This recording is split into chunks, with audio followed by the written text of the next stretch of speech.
میں نے آپ کے لیے سلیکٹ کیے کیونکہ آپ جیسے ہی بندے اس کو اچھے سے ہی ٹیکل کر سکیں گے انشاءاللہ۔ نہیں سب سے ایسی پہلا بات نہیں۔ کوشچن عامر بھائی آپ کے لیے کہ ریحانہ بنت زید کون تھیں؟ باندھی تھیں، بیوی تھیں، ان کا نبی صلی اللہ علیہ وسلم سے کیا تعلق تھا اور یہ کس طرح نبی صلی اللہ علیہ وسلم کے تعلق میں آئیں؟ آپ کے لیے کوشچن۔ جزاک اللہ۔ اچھا علینا صاحبہ، اب چونکہ آپ ماڈریٹر ہیں تو کمنٹس کی طرف اب آپ کی توجہ ہوگی، ٹھیک ہے؟ اب آپ کو اللہ جزائے خیر دے۔ اور ہو سکتا ہے کئی لوگوں کے لیے گفتگو بورنگ ہو سکتا ہے کسی بندے کے لیے یہ انٹرسٹنگ ہو، مگر آپ توجہ رکھیے گا کہ بہت سی چیزیں سیکھنے کو مل سکتی ہیں اگر تھوڑا سا ہوش کے ساتھ ان چیزوں کو سنا جائے۔ اچھا ایک چیز، دوسری چیز یہ ہے کہ جو سوال کیا گیا ہے اوبویسلی اس کا تاریخ سے تعلق ہے، تو تاریخ کے بارے میں کسی کے لیے بھی مختلف آراء ہو سکتی ہیں۔ کبھی بھی جب آپ نے ایسی چیز کی تحقیق کرنی ہے جس کا تعلق تاریخ سے ہے، تو تاریخ میں آپ کو غوطہ لگانا پڑتا ہے اور آپ کو ڈھونڈنا پڑتا ہے کہ کس کس جگہ پر کیا کیا روایت پڑی ہے، کس کس جگہ پر کیا کیا قول پڑا ہے، کس کس جگہ پر کیا معلومات ہے۔ اس کو ڈیٹا کلیکٹ کرنا ہے اور اس کے بعد آپ نے انالیسس کرنا ہے اور آپ نے کسی کنکلوژن کے اوپر پہنچنا ہے۔ یہ طریقہ کار ہے۔ تاریخ کے بارے میں جب بھی آپ بات کریں گے تو آپ بعض اوقات حتمی چیزوں پر حتمی فیصلہ سنا سکتے ہیں، بعض اوقات آپ حتمی فیصلہ نہیں سنا سکتے، یہ ہمیں ذہن میں رکھنا چاہیے۔ اسی لیے جب اس طرح کے موضوعات آئیں تو آپ کا رویہ یہی ہونا چاہیے، اور یہ پیورلی سائنٹیفک یعنی فلسفی آف ہسٹری جو ہے، یہ سائنس آف ہسٹری جو ہے، یہ اس کے مطابق ہے یہ پورا کا پورا بیہیویئر، تو اس چیز کو سامنے رکھنا چاہیے۔ اچھا ریحانہ بنت زید آپ نے کہا، ریحانہ بنت زید بھی کہتے ہیں، ریحانہ بنت عمر بھی کہتے ہیں، بعض اوقات ریحانہ بنت شمعون بھی کہتے ہیں، یہ مختلف جگہ پر ملتا ہے، اس کی وجہ بھی میں بیان کرتا ہوں۔ اس سے پہلے کہ ہم اس چیز کی طرف بڑھیں کہ وہ کون تھیں، رسول اللہ صلی اللہ علیہ وسلم کی بیوی تھیں، لونڈی تھیں جسے کانکیوبائن کہا جاتا ہے، کنیز، باندی، یا وہ پھر نبی پاک صلی اللہ علیہ وسلم کی بیوی تھیں یعنی زوج النبی ام المومنین۔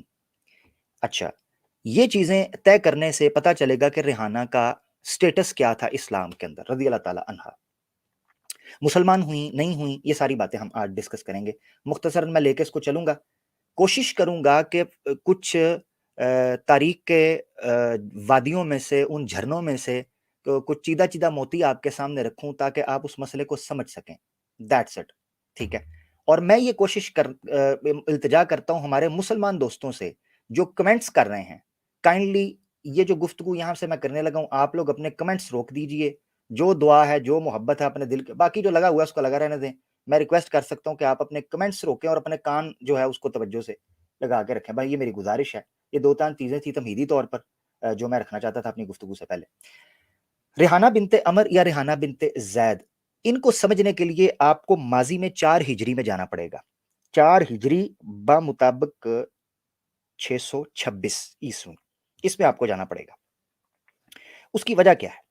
اس کی وجہ یہ ہے کہ ان کا تعلق جو ہے اوریجنلی وہ بنی نذیر سے ہے۔ مدینہ کے اندر 3 بڑے قبیلے تھے، ایک بنو قینقا، یہودیوں کے بنو قینقا، بنو نذیر یا نذیر بھی کہتے ہیں، نذیر بھی ورڈ ہے، اور بنو قریظہ، یہ 3 قبیلے تھے جو یہودیوں کے کھجوروں کے نخلستان میں آ کر بسے تھے اپنی کتاب کی پیشگوئیوں کے مطابق۔ ان میں سے ایک قبیلہ تھا بنو نذیر، اس قبیلے سے ان کا تعلق تھا ریحانہ بنت زید یا ریحانہ بنت عمر یا ریحانہ بنت شمعون، تینوں ایک ہی خواتین ہیں، تینوں کے نام اس طریقے سے آپ کو ملیں گے، وہ آگے جب میں حوالے دوں گا آپ کو پتہ چلے گا کیا مقصد ہے۔ ان کا بنو نذیر سے تعلق تھا۔ اب بنو نذیر کو سمجھنا ضروری ہے۔ بنو نذیر جو ہے اس کے ساتھ، اور ظاہری بات ہے یہودیوں کے سارے قبیلوں کے ساتھ معاہدہ ہوا تھا، میثاق مدینہ، متفق ہوں گے، ان کے ساتھ بھی ہوا تھا اور بنی المستلق کے ساتھ بھی ہوا تھا۔ اس کے اوپر میں نے ایک ویڈیو بنائی ہے کہ ملحدین اعتراض کرتے ہیں کہ نبی پاک صلی اللہ علیہ وسلم نے بچوں کو اور عورتوں کو دیکھتے ہوئے قتل کرنے کا حکم دیا تھا کہ ہاں یہ بھی ان میں سے ہیں۔ وہ تقریباً 15 سے 17 منٹ کا کلپ ہے، اگر وہ آپ دیکھیں اس میں نے انٹرنیشنل وار اسٹریٹجی کو، کولیٹرل ڈیمیج کو، انٹرنیشنل کورٹ آف جسٹس کے کچھ لیٹرز پیش کیے ہیں جو وہاں کا پرسیکیوٹر تھا، تو اس نے بیان کیا کہ کس طریقے سے جنگ کی اسٹریٹجی ہوتی ہے۔ یہ وہ لوگ تھے 4-5 قبیلے ادھر کے اور مدینہ کے نان مسلم جن کے ساتھ معاہدہ ہوا تھا کہ کبھی اسلامی ریاست کے اوپر یا ریاست مدینہ کے اوپر، آسان لفظوں میں ریاست مدینہ کے اوپر کبھی کوئی اٹیک ہوتا ہے تو آپ نے اس کو ساتھ مل کے فائٹ کرنا ہے، یعنی آپ نے اس کو انٹرنلی سٹرونگ کرنا ہے، اسٹرینتھن کرنا ہے، نہ کہ آپ نے خارجی سازشوں کا شکار ہونا ہے۔ یہ انہوں نے رکھا۔ بنو نذیر بھی اس معاہدے کا حصہ تھا۔ اب آپ سوچ رہے ہیں کہ یہ بنو نزیر کا واقعہ میں کیوں رکھ رہا ہوں، کیونکہ ریحانہ کا ان سے تعلق ہے، مگر بنو نزیر کے اندر ایک واقعہ ہوا تھا جس بندے کا میں آپ کو نام بتاؤں گا، آپ نے اس بندے کو لکھ کے رکھ لینا ہے یا اپنے ذہن میں یاد رکھنا ہے کہ وہ بندہ کون تھا۔ بنو نزیر یا بنو نذیر کے ساتھ جب جھڑپ ہوئی تو انہوں نے ہتھیار ڈال دیے 4 ہجری کے اندر۔ جب انہوں نے ہتھیار ڈالے تو اللہ کے رسول پاک صلی اللہ علیہ وسلم نے، غالباً یہ 4 ہجری ہی بنتا ہے اس کے اواخر میں، تو اللہ کے رسول نے ان کے سامنے 3 آپشنز رکھی کہ آپ یہاں سے چلے جائیں، یا آپ ہمارا مقابلہ کریں گے، یا آپ اسلام قبول کر لیں۔ تو انہوں نے کہا کہ ہم یہاں سے چلے جاتے ہیں۔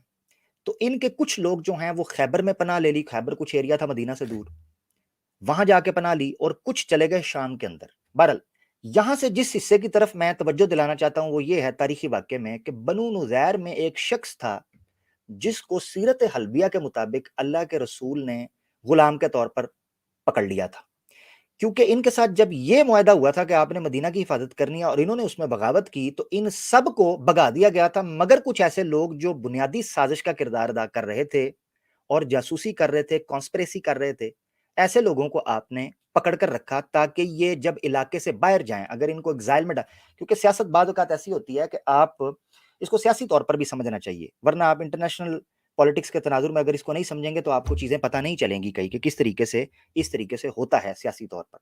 تو نبی پاک صلی اللہ تعالیٰ علیہ وسلم نے ان کو بعض حصوں کو قبائل جو قبیلے کے لوگ ہیں ان کو ایگزائل پر بھیج دیا، اور بعض کو روک کے رکھا کہ جن پر یہ شک تھا کہ یہ کسی قسم کی سازش کر سکتے ہیں۔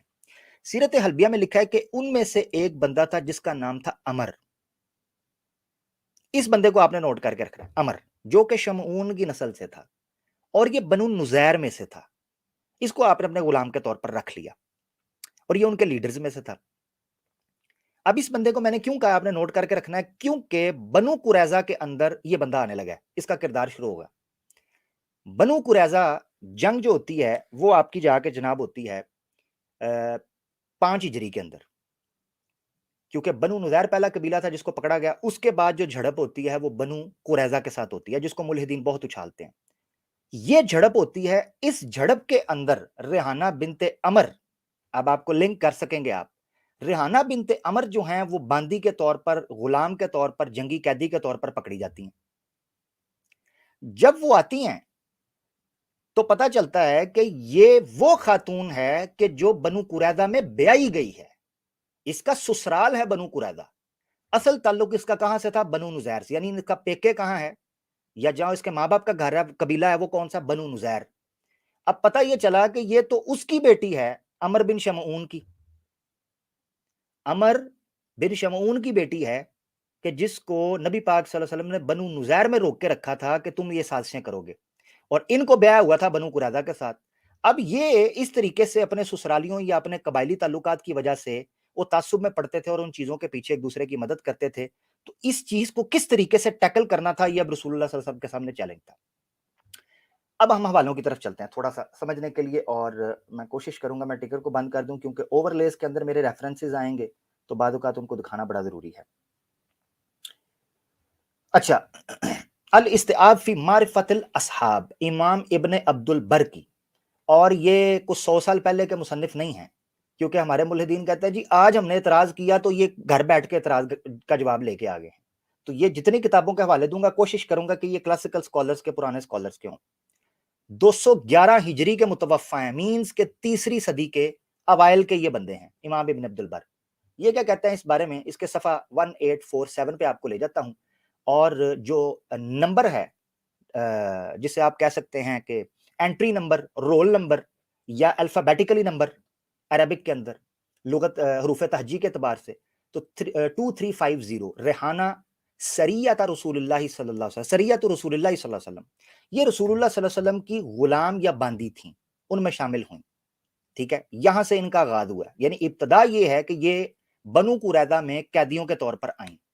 اب ان کا نام کیا تھا؟ ہی ریحانہ بنت شمعون ابن زید بن خنافہ من بنی قریظہ وکیلہ من بنی نزیر۔ یہ وہ ریحانہ ہیں جو شمعون کی بیٹی تھی۔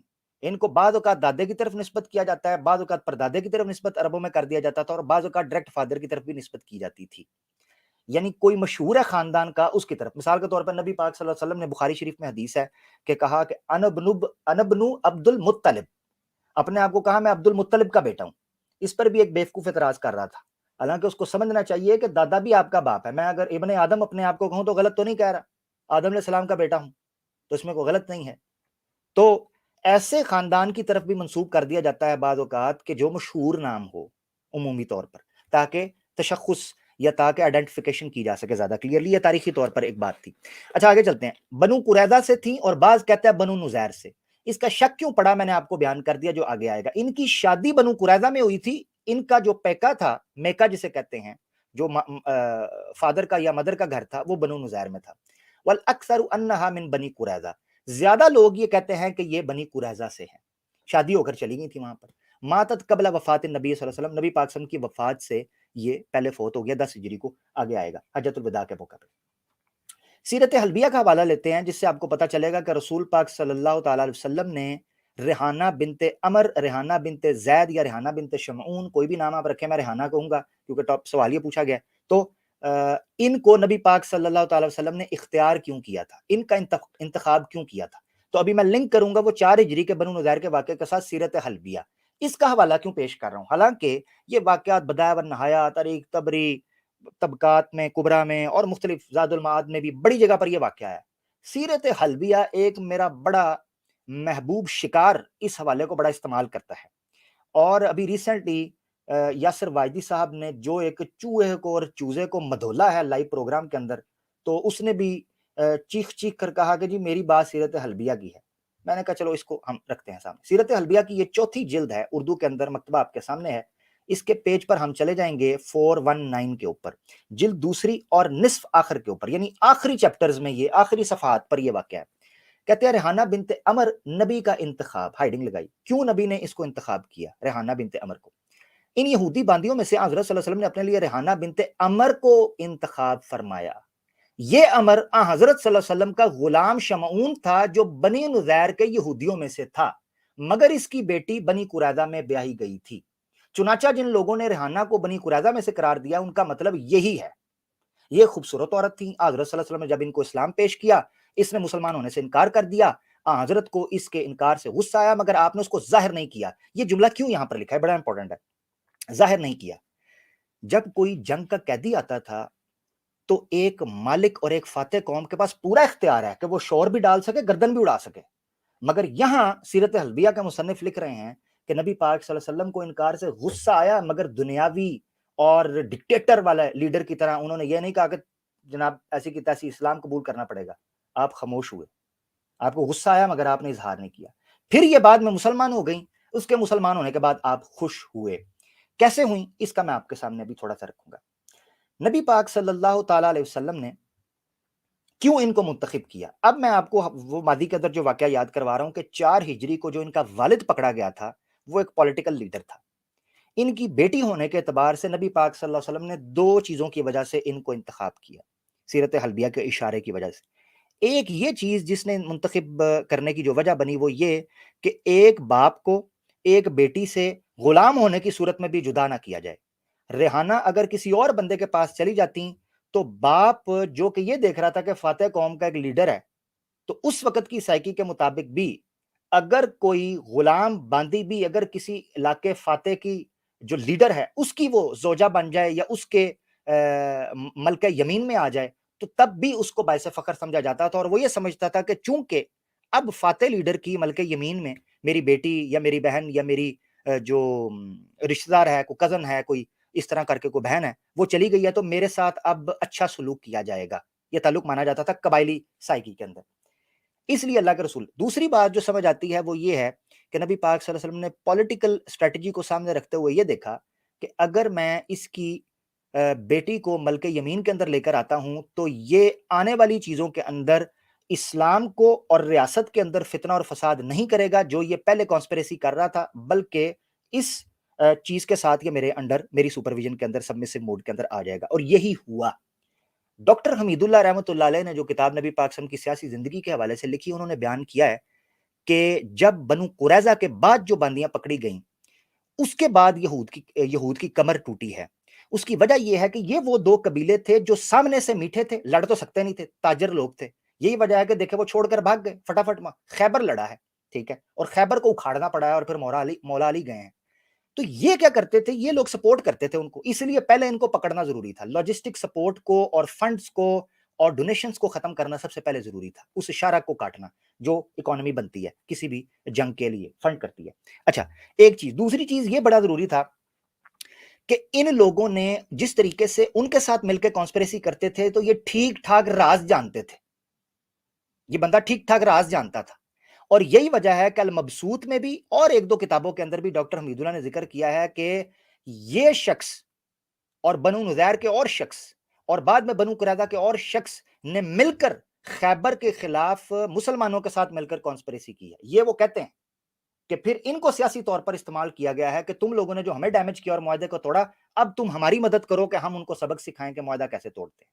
یہ باقاعدہ تاریخ کے اندر لکھا ہوا ہے۔ خیر اس کو زیادہ میں تاریخی اور بورنگ نہیں بنانا چاہتا، فوکس کرتے ہیں ریحانہ کو، مگر یہ تھوڑے سے اس وقت کے حالات سمجھنا اس لیے ضروری ہیں تاکہ آپ کو پتا چلے کہ ایک وقت کا لیڈر، نبی، خاتم النبیین اور اللہ کا سچا رسول جس وقت یہ اسٹریٹجی طے کر رہا تھا، ان کے ہاں کیا حکمتیں اور مصلحتیں پیش نظر تھیں۔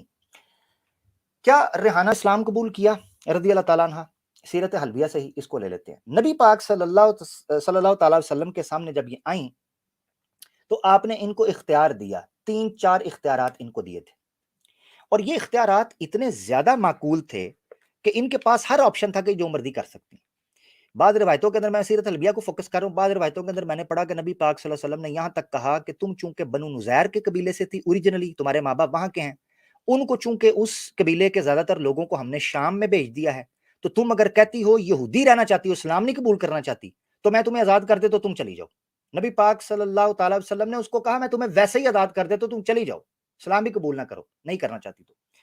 یہاں جو لکھا ہے وہ اس کو بڑا حضرت نے ان کو اختیار دیا تھا کہ چاہے وہ اسے منظور کر لیں کہ آپ ان کو آزاد کر کے ان سے نکاح کر لیں، اور چاہے باندی کی حیثیت سے آپ ہی کے فراش رہیں، مگر انہوں نے یہی پسند کیا کہ آپ کی ملکیت یعنی باندی کے طور پر رہیں گی، یہ انہوں نے اختیار کیا۔ اس کی وجہ میں آپ کو بتاتا ہوں۔ ازواج مطہرات کا اور ام المومنین کا جو سٹیٹس تھا وہ بہت اوپر تھا۔ اس کی وجہ یہ ہے کہ اس پر ڈبل ذمہ داری ہیں، سورہ احزاب پڑھیں، دوسری صورتیں آپ پڑھیں تو ان کی گناہ یا ان کے خطا یا ان کی جو لغزش ہے اس کی ڈبل پکڑ ہوتی تھی۔ پھر دنیاوی معاملات کے اندر ان کو کسی قسم کی ہرس اور لالچ کی اجازت نہیں دی گئی تھی، فوراً قدغن لگ جاتی تھی، اور ان کو فوراً اللہ کی طرف سے آرڈر آ جاتے تھے کہ جناب آپ یہ کام غلط کر رہی ہیں، کوئی آپ کی ذمہ داری ڈبل ہے، تو توجہ اس طرف رہے۔ مگر بعض علماء نے لکھا ہے، اب یہ دیکھیں یہاں پر یہ جملہ تھا کہ انہوں نے یہ پسند کیا کہ آپ کی ملکیت یعنی باندی کے طور پر رہیں گی، مگر امام حلبی جو ہیں شافعی ہیں، یہ ایک بندہ جو ہے وہ حنفی بنایا ہوا تھا اس کو، امام شافعی یعنی شوافے میں سے ہے، وہ کہتا ہے اگر بعض علماء نے لکھا ہے اور اہل علم کے نزدیک یہ بات ثابت ہے کہ آپ نے ان کو آزاد کر کے ان سے نکاح فرمایا تھا اور 12 اوکھیے اور 1 نش ان کے مہر دیے تھے۔ یہ اس وقت کا جو پیمانے تھے، اس وقت کی جو کرنسی تھی، اس کے مطابق نبی پاک صلی اللہ علیہ وسلم نے نہ صرف یہ کہ ان کو آزاد کیا بلکہ حق مہر اوپر سے دیا۔ اب آزادی خود ایک دولت ہے، آزادی اس معاشرے کے اندر خود ایک دولت ہے کہ آپ آزاد ہونے کے لیے بھی آپ کو مکاتبت کرنی پڑتی تھی، پیسے دینے پڑتے تھے، جان لگانی پڑتی تھی، ٹھیک ہے؟ تو آپ نے ان کو نہ صرف یہ کہ آزاد کیا بلکہ حق مہر بھی دیا۔ اب وہ آگے کہتے ہیں نیز جب حضرت ریحانہ کو ایک حیض آ گیا تو محرم سے، اب حیض آ گیا اس کو کہتے ہیں استبراء رحم، جس کے اوپر پہلے بات ہو چکی ہے، اسی لیے وہ بنیادی گفتگو، اصولی گفتگو ہمارے علماء نے پہلے کر دیا تاکہ میں اس کی طرف ریفر کر سکوں۔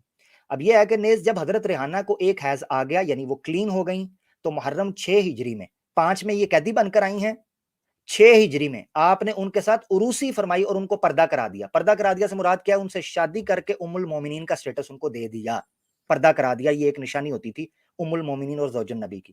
اس سے یہ چیز بھی پتہ چلتی ہے کہ ملحدین یہ جو اعتراض کرتے ہیں نا کہ جناب ادھر سے جنگ ختم ہوتی تھی، جناب ابھی جو ہے نا تلواروں کا خون بھی خشک نہیں ہوتا تھا، اور ابھی جناب عورتیں ویٹ کر رہی ہوتی تھیں، رو رہی ہوتی تھیں، ماتم کر رہی ہوتی تھیں، اور جناب یہ خیموں کے اندر جا کے ان کے ساتھ جو دل ان کا کرتا تھا وہ کرتے تھے، یہ تاثر دیتے ہیں۔ اب اس حوالے سے آپ کو صاف پتہ چل رہا ہے کہ اللہ کے رسول نے نہ صرف یہ کہ ان کو اختیار دیا بلکہ قریباً ایک لمبے عرصے تک انتظار کیا۔ اس کی وجہ بھی میں آپ کو بتاتا ہوں، نہ صرف پاک ہونے تک بلکہ ان کے اسلام قبول کرنے تک، کیونکہ اللہ کے رسول کو اشارہ تھا کہ وہ اسلام قبول کریں گی اور وہ چاہتے تھے کہ ان کو وہ درجہ دیا جائے جس کو وہ ڈیزرو کرتی ہیں۔ آگے چلتے ہیں۔ کہتے ہیں مگر انہوں نے پردے کے متعلق آپ کے حکم کی خلاف ورزی کی، اس پر حضرت صلی اللہ تعالی وسلم نے ان کو ایک طلاق دے دی، جس کے نتیجے میں وہ بے تحاشا روئیں، آخر آپ نے اس کے ساتھ رجعت فرما لی، یعنی ان کو معاف کر کے پھر قبول فرما لیا، یعنی قانون کی خلاف ورزی کی مگر آپ نے ان کو علیحدہ کر دیا، کیونکہ نبی کی بیوی کی ڈیوٹی ڈبل ہو جاتی تھی، ملٹی پلائی ہو جاتی تھی یہ چیز۔ اچھا، ابن اسحاق کا حوالہ عام طور پر ملحدین پیش کرتے ہیں، اور ایک گورے نے جو ترجمہ کیا ہے گوالن نے، اس کا ترجمہ پیش کرتے ہیں لائف آف محمد۔ یہ سیرت ابن اسحاق ہے جو کہ خود پہلی صدی اور دوسری صدی کے امام ہیں۔ ابن اسحاق محمد بن اسحاق بن یسار ان کا کمپلیٹ نیم ہے، تو یہ پہلی اور دوسری صدی کے اوائل، دوسری صدی کے اوائل میں ان کی وفات غالباً 120 130 کے قریب، اگر میں غلط نہیں ہوں تو پہلی اور دوسری صدی کے پرانے امام۔ تو ان کا حوالہ بھی میں دے دیتا ہوں انگلش کے اندر، اس لیے کہ ملحدین کے پاس یہی کتاب ہوتی ہے تو وہ اس کی طرف توجہ کر سکتے ہیں، پی ڈی ایف مل جائے گی، 466 پیج ہے، اس میں یہی واقعہ بنو قریظہ کا جو ہے وہ کہتے ہیں the apostle had chosen one of their women for himself۔ نبی پاک صلی اللہ علیہ وسلم کے سامنے جب باندیاں لائی گئیں، غلام لائے گئے، تو انہوں نے ریحانہ کو چنا۔ میں آپ کو بتا چکا ہوں کہ ریحانہ کو چننا کیوں دو وجہ سے بہتر تھا، انسانی اخلاقی بنیادوں کے اوپر بھی، ایک بیٹی اور باپ کا، اور دوسرا سیاسی بنیادوں کے اوپر۔ ریحانہ ڈاٹر آف عمر اور بردر آف کنافہ، یا بن کنافہ یہاں کہہ سکتے ہیں، ٹھیک ہے، بن، one of the women of Banu Umar, بنو کنافہ سوری، بنو عمر اور بنو قریظہ، یہ دو، یعنی قریظہ تھا اور اس کی آگے چھوٹی شاخیں تھی، ان میں سے یہ ایک شاخ کی یہ بیٹی تھی۔ اینڈ شی ریمینڈ ود ہم until she died in his power, وہ ان کے ساتھ رہیں، ان کے تحت رہیں، ان کے انڈر رہیں، ان کے تابع رہیں جب تک وہ زندہ رہیں۔ The apostle had proposed to marry her and put the veil on her، وہی بات جو سیرت الحبیہ میں لکھی ہے کہ آپ نے ان کو کہا میں تمہیں ام المومنین کا درجہ دوں، but she said nay leave me in your power for that will be easier for me and for you، تو نہیں، مجھے آپ چھوڑ دیں، اپنے تحت باندی کے طور پر رکھیں، وہی بات جو سیرت الحبیہ میں ہے، سیرت ابن اسحاق کے اندر بھی موجود ہے کہ یہ آپ کے لیے بھی آسان ہے، میرے لیے بھی۔ تو نبی پاک صلی اللہ علیہ وسلم نے ان کو اسی حال میں چھوڑ دیا۔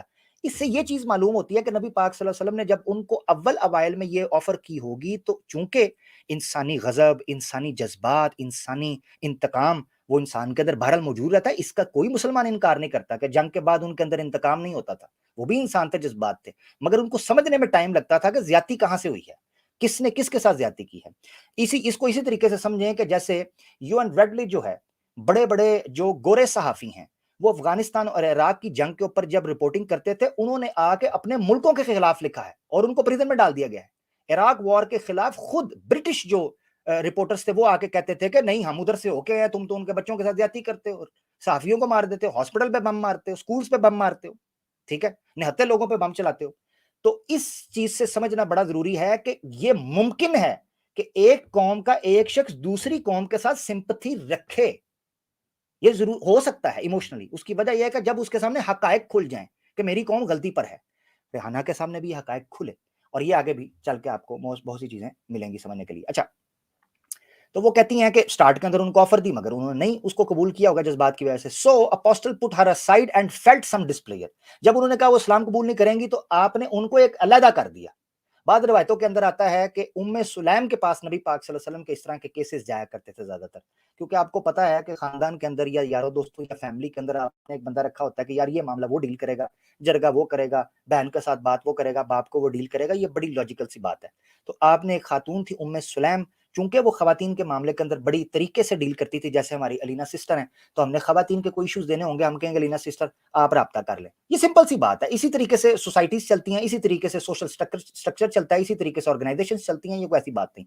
نبی پاک صلی اللہ علیہ وسلم نے ام سلیم کے پاس ان کو بھیج دیا روایت کے مطابق، اور کافی عرصے تک وہ وہاں رہیں، یہاں تک کہ آپ مسلسل ان کو اسلام کی دعوت دیتے رہے اور اللہ نے ان کا دل بدلا، جو کہ آگے اسی روایت کے اندر ہے۔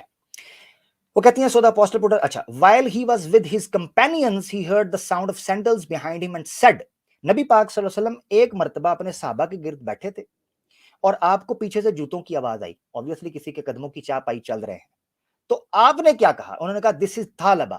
ثعلبہ کون تھا یہ بھی جاننا ضروری، ابو ثعلبہ بھی کہتے ہیں، اور ثعلبہ سا عین لام با اور آگے ہا گو، یہ ثعلبہ جو تھے یہ بنو قریظہ کا جب محاصرہ ہوا تھا تو سب سے پہلے دو بندوں نے نکل کر سرنڈر کر کے اسلام قبول کر لیا تھا، ابھی محاصرہ شروع ہوا تھا۔ یہ ریحانہ کے کزن تھے، ابن عم، یعنی ان کے چچا کے بیٹے تھے، تو ان کے کزن تھے۔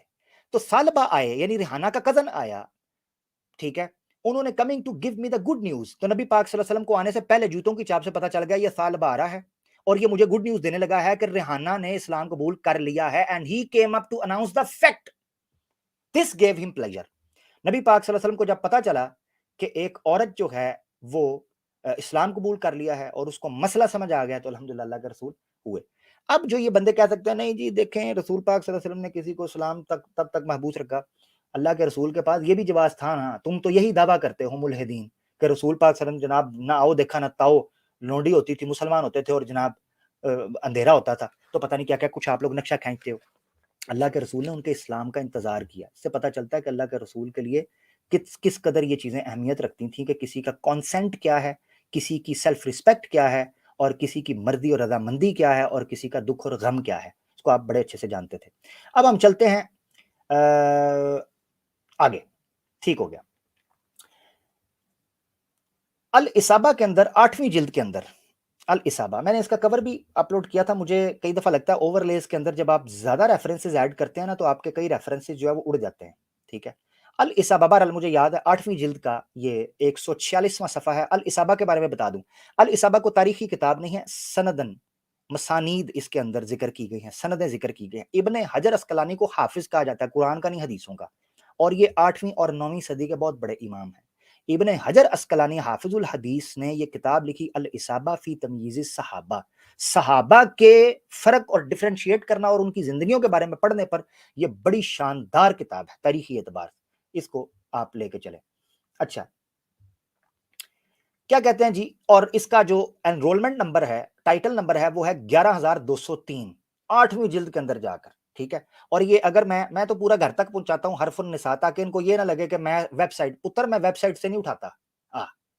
یہ جو آپ کے چمچے کڑچے ملحدین مرتدین ویب سائٹ سے اٹھاتے ہیں, میں ویب سائٹوں والا بندہ نہیں ہوں کہ ویب سائٹوں سے اٹھاؤں. اگر ویب سائٹ سے کوئی نالج, میں ویب سائٹ کی برائی نہیں کر رہا, ویب سائٹ سے کوئی نالج ملے بھی تو میں جب تک اوریجنل سورس کی طرف نہیں جاتا, پسینہ نہیں نکلواتا اپنا, منو چس نہیں آندی.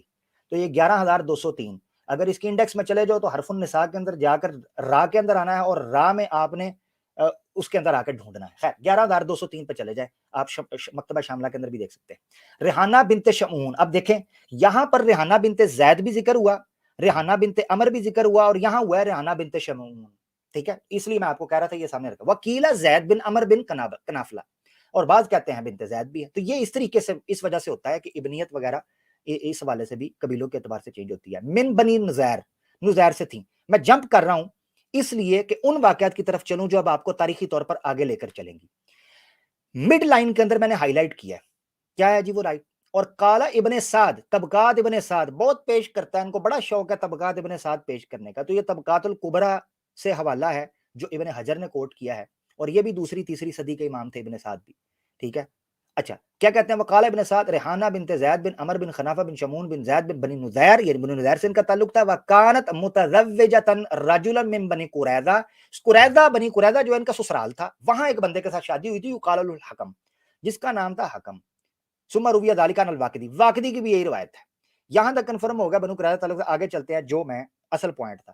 ابن سعد ہی یعنی طبقات الکبریٰ میں ہی امام ابن سعد نے پوری سند کے ساتھ ذکر کیا. اخبرنا محمد بن عمر قال حدثنا صالح بن جعفر عن محمد بن کعب قال كانت ریحانہ مما افاء اللہ علی رسولہ, مال فے میں داخل ہوئی تھی, یعنی جنگ کے بغیر, خون خرابے کے بغیر لوگوں نے سرنڈر کر دیا تھا, تو یہ غنیمت کی شکل میں, مال فے کی شکل میں ملی. وکانت جمیلۃ وسیمۃ, خوبصورت تھیں اور صاحب جمال تھیں. ٹھیک ہے. فلما قتل زوجها, جب ان کا جو خامند ہے اس کو قتل کر دیا گیا, وقعت فی السبی, تو وقعت فی السبی, تو یہ قیدیوں میں شامل ہو گئی, قیدیوں میں داخل ہو گئی. فخیرها رسول اللہ صلی اللہ علیہ وسلم, رسول اللہ نے اپنے لیے ان کو منتخب کر لیا. فاختارت الاسلام, انہوں نے اسلام کو قبول کر لیا. ریحانہ بنت شمعون زید عمر نے اسلام کو قبول کر لیا. اس ارساق میں تھا کہ نہیں قبول کیا تھا, ابھی تک ویٹ.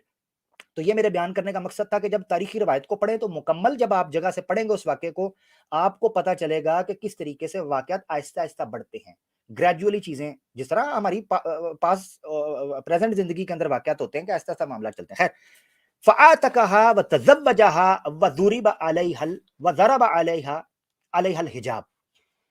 ضربہ بھی ویسے میرے خیال سے پڑھ سکتے ہیں حجاب کو اگر فائل کے مقام پر رکھے. خیر, فاختارت اسلام, اسلام قبول کیا. نبی پاک صلی اللہ تعالی وسلم نے آپ کو آزاد کر دیا. وتزوجها, اور آپ سے شادی کی. آزاد کر کے شادی کی. وَضُرِبَ عَلَيْهَا الْحِجَابُ وَضَرَبَ عَلَيْهَا الْحِجَابُ، اور آپ پر ام المومنین ہونے کی حیثیت سے پردے کو واجب کر دیا گیا، فرض کر دیا گیا. ٹھیک ہے.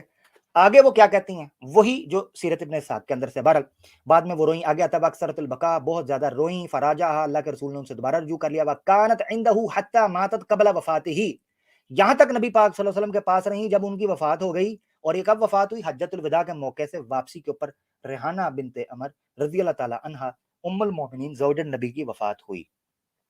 آگے چلتے ہیں. دوسرا صحابہ کا اگلا صفحہ لے لیں 147. اس میں انہوں نے ایک محدث ہیں ابن حجر نے ذکر کیا، وذکر محمد بن الحسن فی اخبار المدینہ، مدینہ والوں کی جو حدیثیں تھیں، جو روایتیں تھیں، اس سے انہوں نے استدلال کرتے ہوئے بیان کیا ہے. اور داوردی اور سلیمان بن بلال اور یحییٰ بن سعید سے کہ ان رسول اللہ صلی اللہ علیہ وسلم صلی فی منزل فی دار کیس قحط، کہ ان گھر کے اندر نبی پاک صلی اللہ علیہ وسلم نے نماز پڑھی. وکانت ریحانۃ القرظیۃ زوج النبی تسکن، کہ نبی پاک صلی اللہ علیہ وسلم کی جو ریحانہ بنت عمر یا زید یا شمعون جو بیوی تھی بنو قریظہ والی، آپ کی بیوی تھیں اور آپ کے ساتھ رہائش پذیر تھی اس گھر کے اندر. اس سے بھی پتہ چلتا ہے کہ آپ نے ان کو آزاد کر کے شادی کی تھی. وہ لونڈی کی حیثیت سے نہیں رہی تھی بلکہ زوجہ بن چکی تھی اور ام المومنین تھیں. ٹھیک ہے جی، یہاں تک آپ کو کلیئر ہو گیا. اچھا اب آ جاتے ہیں دیکھا یہ بھی مس ہو گیا. ایک حوالہ میں اور دینا چاہتا ہوں، یہ بڑا امپورٹنٹ ہے اور میں اس کو دوبارہ اپلوڈ کروں گا، نو ٹینشن. یہ کیوں ایسے ہوتا ہے اوور لیز کے اندر مجھے نہیں پتا. زاد المعاد کا ایک حوالہ دینے لگا ہوں جس میں ابن قیم الجوزی جو کہ 8ویں صدی کے امام تھے، ابن تیمیہ کے شاگرد رشید، انہوں نے کیا کہا ہے. زاد المعاد ایک سیرت کے حوالے سے بہت امپورٹنٹ کتاب ہے، تو اس کا حوالہ دینا میرے لیے ضروری ہے. ہاں یہ آ گیا جی. اچھا جی، زاد المعاد پہلے کتاب کا ریفرنس آپ دیکھ لیں اپنی اسکرین کے اوپر. ہاں جی یہ ٹھیک ہے جی. زاد المعاد کی پہلی جلد ہے اور 8ویں صدی کے امام ہے ابن قیم الجوزی. مکتبہ آپ کے سامنے آ گیا، پہلی جلد ہے. اب ریفرنس میں آپ کو دکھاتا ہوں کہ ریحانہ کو انہوں نے کدھر لکھا ہے، لونڈی کے طور پر رکھا ہے، کدھر رکھا ہے. ازواج مطہرات کا باب بنتا ہے ابن قیم نے، اور وہاں نام لکھا ہے صفحہ 110 کے اوپر ریحانہ. وکیلا، اب وہ اس پر بحث کریں گے کہ بعد یہ شک کرتے ہیں بعد یہ، مگر صحیح کال کیا ہے وہ دیکھا کرتے. وہ کہتے ہیں ریحانہ جو کیلا ومن ازواجہ ریحانۃ بنت، اچھا ازواجہ ومن ازواجہ ریحانۃ بنت زید النظریہ، کہ ان کی بیویوں میں سے تھی ریحانۃ بنت زید النظریہ، کہ بنی نذیر کی وہ عورت جو ریحانہ بنت زید ہیں. یہاں پر ابن قیم نے ان کو بیویوں کے طور پر لکھا ہے. اور آگے ساری وہ بات کی ہے کہ بنو قریظہ میں سے بھی کہتے ہیں، فلاں بھی کہتے ہیں. آگے اس کا ذکر کیا یوم بنو قریظہ وہ قیدی کے طور پر آئی تھی. فکانت صفیہ رسول اللہ صلی اللہ علیہ وسلم، نبی پاک صلی اللہ علیہ وسلم نے ان کو اپنے لیے چن لیا، آپ نے اس کو آزاد کیا اور اپنی بیوی بنا لیا. پھر بعد میں اس وجہ سے طلاق دی کیونکہ وہ سستی کر رہی تھی، تو دوبارہ انہوں نے رو کر اپنی کی. اچھا آگے وہ بیان کرتے ہیں، کہتے ہیں بعض لوگ یہ کہتے ہیں نہیں، وقالت طائفۃ بل کانت امتہ، بعض لوگ کہتے ہیں نہیں جی لونڈی تھیں اور آپ ملکہ یمین کے طور پر ان سے تمتع کیا کرتے تھے، حتیٰ توفی عنہا، یہاں تک ان کی وفات ہو گئی. اور وہ قیدیوں کے اندر ان کو ڈالتے ہیں. لا فی